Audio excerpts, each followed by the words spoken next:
this time I'd like to welcome Addie Broyles to the stage. Addie is an award-winning food blogger and columnist who writes for the Austin American-Statesman in the Wednesday food section and on our Austin 360 blog, Relish Austin. She's also known for her writings at thefeministkitchen.com, and she is a founder of the Austin Food Blogger Alliance. In 2012, she received honors from the Society of Features Journalism and the Texas Associated Press Managing Editors and won a National Headliner Award for Relish Austin. So what we're going to do now is have a little panel with Addie and Dr. Popkin, and then at the end of time we'll answer some questions. So if you have any questions, feel free to tweet them with the hashtag MSD Lecture, or you can write them down and we'll collect those pieces of paper. And so now, Addie, I'll turn it over to you. Thank you so much for having me here. Dr. Popkin, that was a great lecture. The entire time I was looking at this glass of water thinking, I'm pretty thirsty. I can't wait to get up there. So let's start with the most basic thing that you like to talk about, which is how to get people to drink more water. And how do we do that? Clearly, the industry has seduced us into buying things with flavor. And it's okay if it's tea or coffee, or it's okay if it's water with a little bit of juice, you know, some flavoring in it. But the problem is we jump very quickly to juice and smoothies if you're kind of an educated group and you think it's healthy, or we jump to soft drinks. And the marketing has been brilliant. I mean, and it continues. They keep creating new, energy drinks. I mean, how did they convinced us to buy water that used to be essentially free? That's right. It's pretty remarkable. That's right.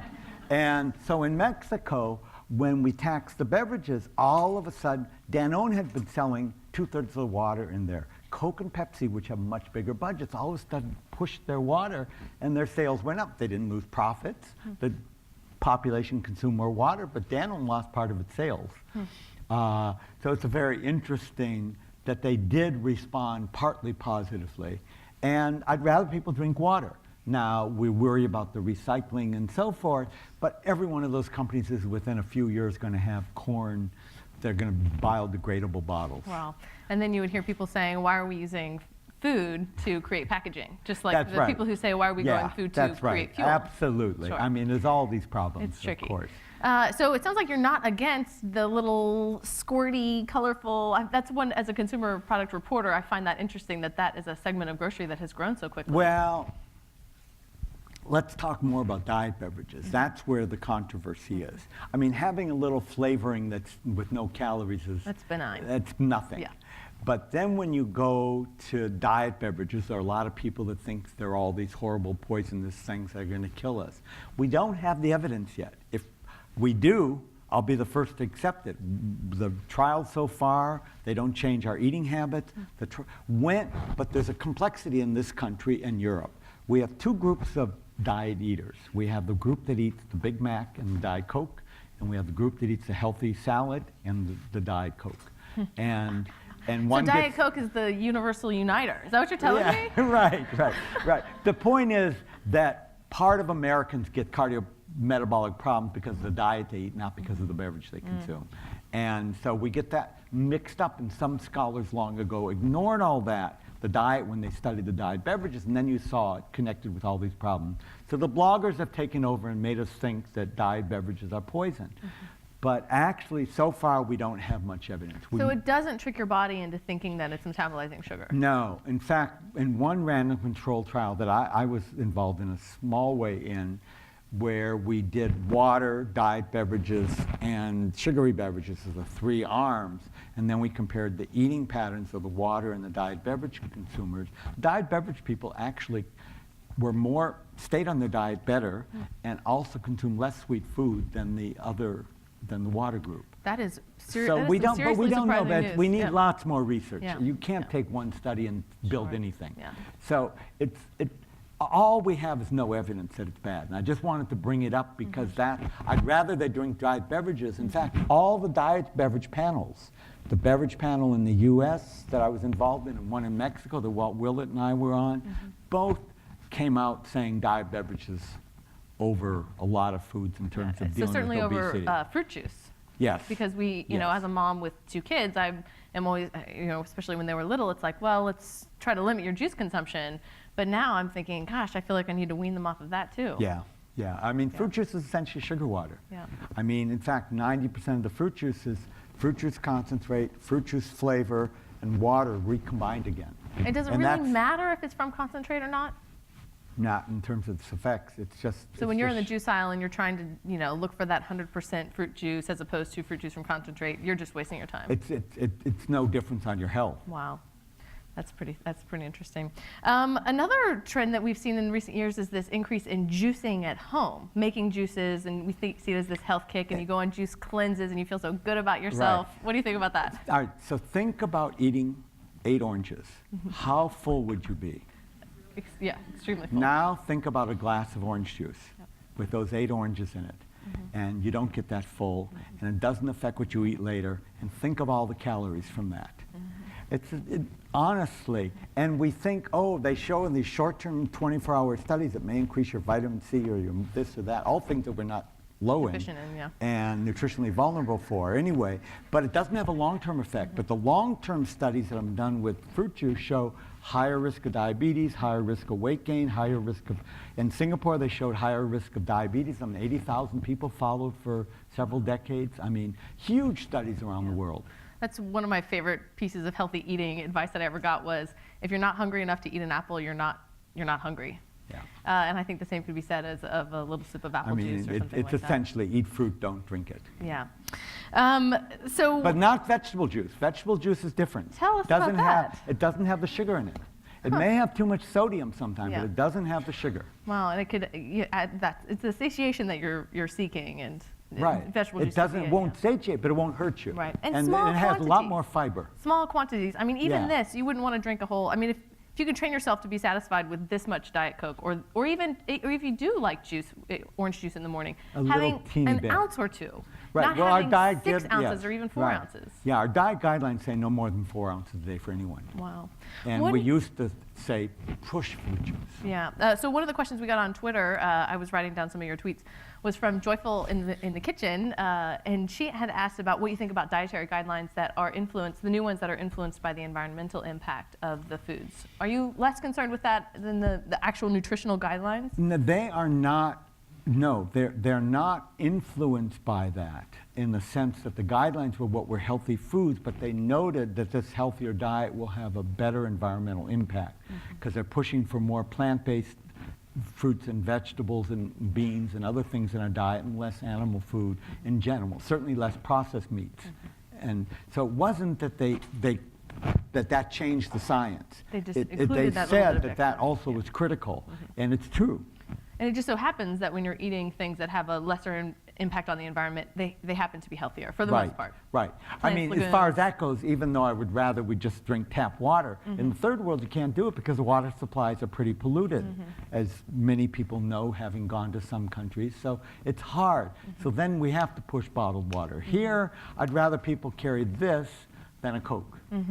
Another great question we got on Twitter was from Letitia122, I believe, Letitia Brown. She had asked about access to food in particularly low-income areas in the United States where grocery stores aren't as common and people are doing their grocery shopping at Big Lots or the dollar store or a convenience store. It's really clear that dollar stores and convenience stores, especially dollar stores, have grown across America during the last 10 years in size. But if you look at we have for 100,000 people every day, everything they scan everything they buy, and we have it for 14 years. And we actually, if you looked at the changes, the people that go to convenience stores, that's like no more than 10% of what they buy in calories. They buy from a whole series of different stores. Everybody goes to a grocery store once every few weeks or a month. So are you saying the shopping patterns are more complex. There's a little bit of a myth surrounding food deserts. And in fact, when the national group that does food banks went out and did a survey in a low-income area in Philadelphia where they were going to put where they were going to put in a grocery store, they found the exact same thing. I told them to do this. They found that people were going and finding a way with someone's car or someone's bus to get to a supermarket. Now, maybe they bought a lot not healthy food or not, but that's not because of the food desert. Sure. And in the UK, when we put supermarkets, the two areas, people just went to the supermarket instead of the convenience store, and they bought the same food. And if you're saying that labeling is a more effective education tool than education itself, then how do we change We don't know that yet. Okay. I'm saying that is what we're trying. We think it is. We certainly know marketing controls would be the best. Right. Stopping all the marketing of unhealthy foods would be by far the best things. And you think the government should do that? Nobody else is going to do it. Yeah. For tobacco, it was between the attorney generals taking them to court and then the industry kind of caving in. We have a problem with our freedom of information, our amendments on our Constitution. But the reality is that if we don't do it, which is what a lot of countries are going to do, are doing, it won't happen. It happened in Scandinavia for several decades. They don't have any overweight. Yeah. At least. I've been thinking a lot about labeling lately. I went to a panel on GMO labeling at South by Southwest that got me thinking about all the things that we already require companies to put on the label, things that really don't matter in our day-to-day lives. Even the controls about the weight, or, how much the product weighs, and if there's niacin and riboflavin and all these, minute minerals that don't matter as much as just the sugar or the protein. But yet, there's been such a huge pushback for GMOs. And do you think that the food companies would have a similar reaction if this kind of legislation came into place? Well, the GMO, I don't want to, there's very complex readings on that. In Europe, certainly, they're pushing it, and they're going to have it in a number of countries. But here, it's a very complex thing because our diet has so much. But GMO is a very funny thing to use because we've had genetically modified food in our diet for our cows forever, our corn, our everything, our beans, everything has been genetically modified. The only difference is the speed of change of gene splicing and other things. So globally, the food sector, the agricultural sector, is really worried about this push against genetic modification because it slows down the speed of productivity gain. And it has real adverse effects on countries like India and Nigeria and so on. Some of these countries are banning GMO because, and I'm not talking about Roundup and some of these things that have killer weeds and have the seeds that die after a year. I'm talking about basic genetic modification, which we're using globally. And we're being not allowed to do it in certain countries, and it's slowing down their growth of their food supply. And they're going to have a collision.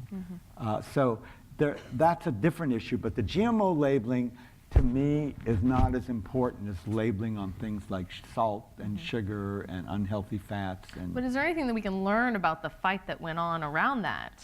For instance, in California for Prop 37, that we, looking 2 or 3 years down the road, if you start saying, that front of label, stop, there's too much azúcar in this juice. Well, that's a pretty powerful change that I think would be a long time. The traffic lights that the UK uses, which is based on the total diet and hasn't been shown to be effective yet, is very complex, but the industry doesn't want it. They don't want red lights. But they're willing to accept green lights.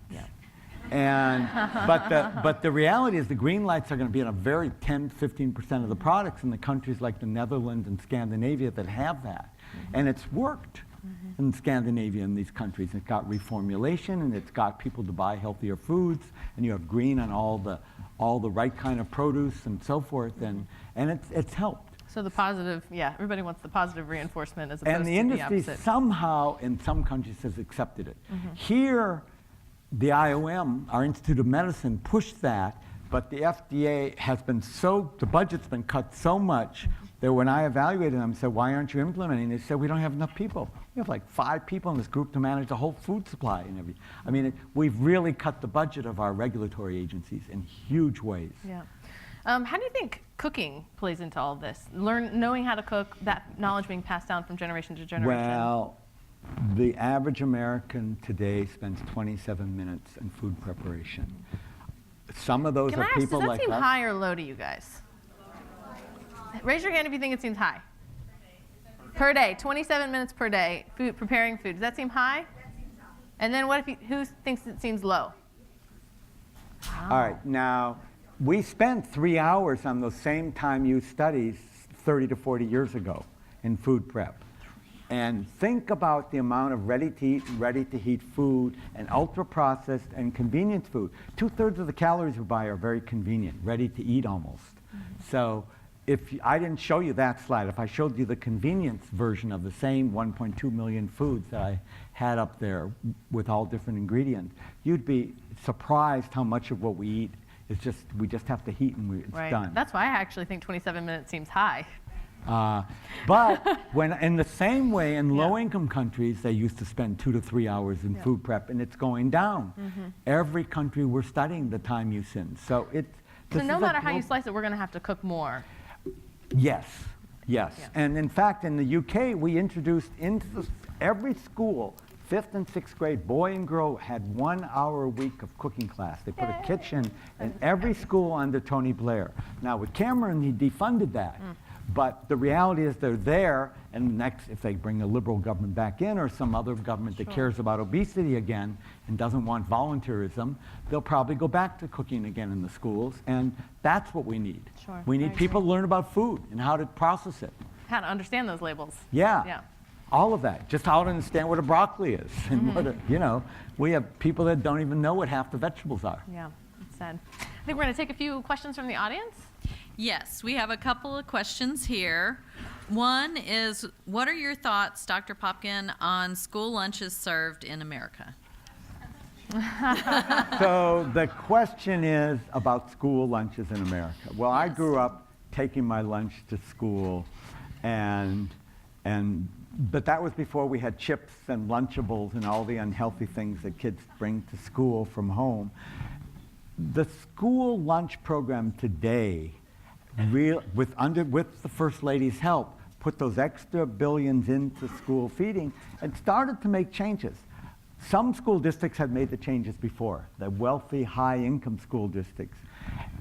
For children under 11, school-age children, it's really worked well.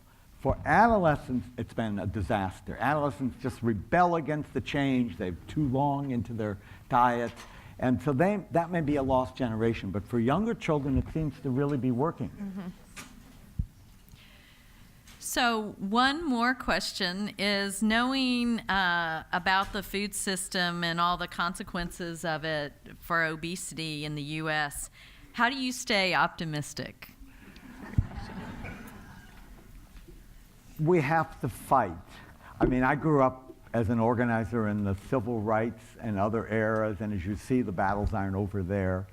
And, the reality is if we don't push for public health that's better, what are we going to have? We're going to have a nation of diabetics.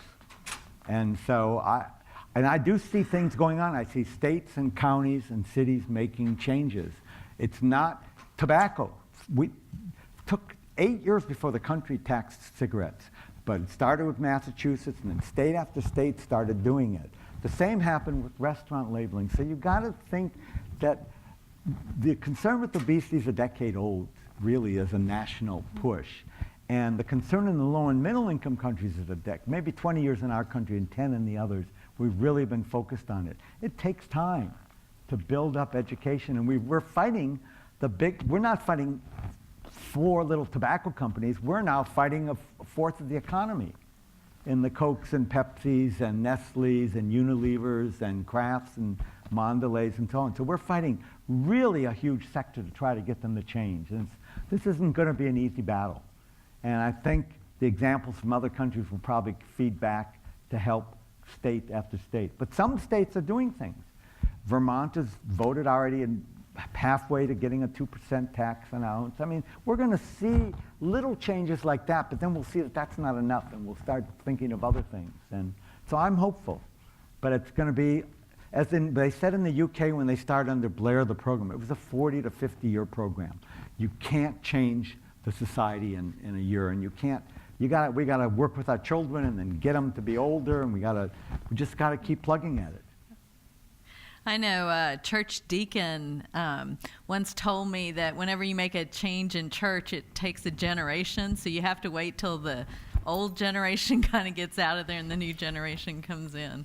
So I always think about that when we're talking about these kind of changes. Which is probably why parents with children have changed their eating habits at home and food purchasing double what households without children, and that's why I showed it that way. Somehow we've made parents conscious of child obesity and the child diabetes and all of that.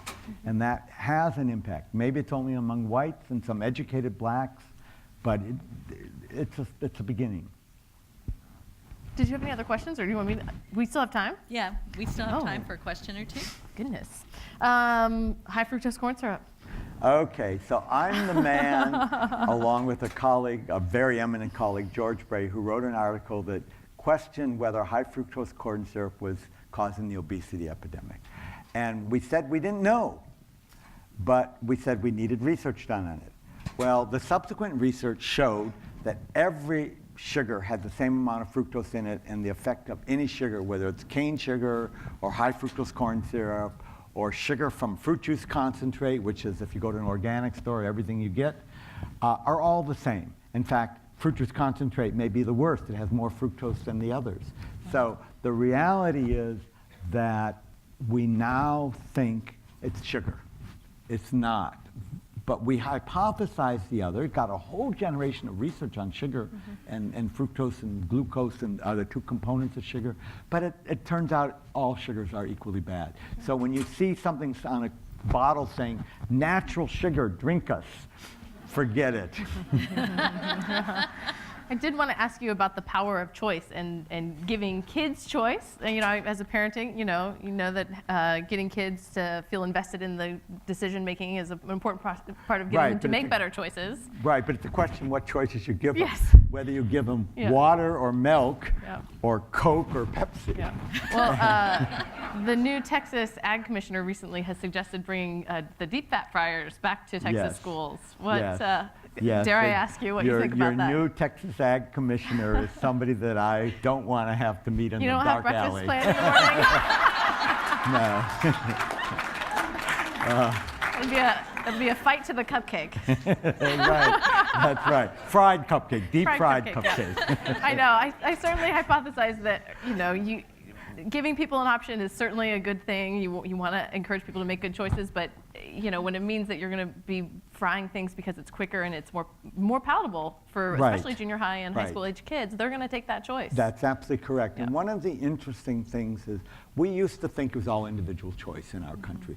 We've realized in the food area that and in the activity area, it's the environment you're in. And we realized if we give them the healthy choices, they'll make the healthy choices. If we give them the unhealthy, sure they will. But I grew up when you only had water in the schools, and we drank water. Sure.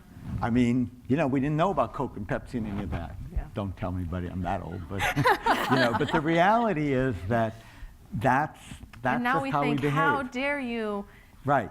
take away these other options, because That's somehow the kids are not going to stay hydrated during the day. and the food industry is good at that. Their lobbying and their power is really quite effective. And that power is money in sponsorship of organizations that are making these decisions. Absolutely. Lobbying. Yeah. Sponsoring all sorts of health and nutritional organizations and getting them to Waving back them. vending Yeah, machine money in their faces. Yeah. It's a very complex issue. Yeah. That the way industry uses money. Yeah. And So follow that money trail. Yeah. Did you have another question from the audience? No, I think we're ready now. Okay. So Thank thank you you. very much, Addie.